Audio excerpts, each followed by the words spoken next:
Toyang's Vlog, madiscarding ina. For today's video nga at magluluto tayo ng ginisang Baguio beans at carrots.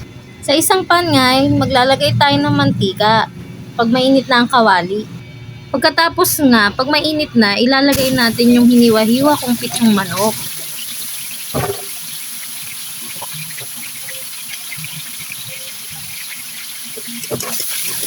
At ipiprito nga natin ito muna ng kaunti.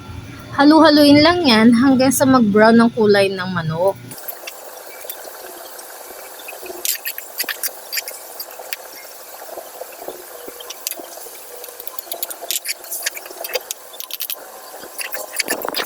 Pagkatapos nga maiprito ng kaunti, ilalagay na natin ang carrots at ang Baguio beans.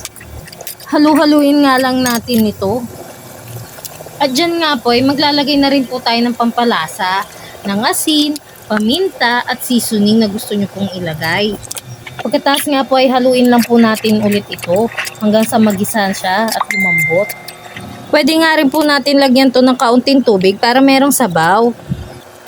Pagkatapos nga po natin hinalo-halo at naigaysa ng kaunti, pwede na po natin lagay ang whole corn na nasa lata.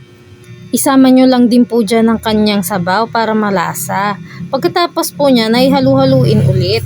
At nilalagyan ko nga rin po dyan ng paprika para mas malasa. Dinagdagan ko rin po ng paminta at asin. Halu-haluin nga lang po ito para magisa bago takpan hanggang sa maluto. Pag kumulo na at malambot na ang gulay, ready to serve na po natin yan. At heto nga po, tapos na ang ginisang Baguio beans na may carrots. Yun lamang po at maraming salamat sa panonood. Yummy!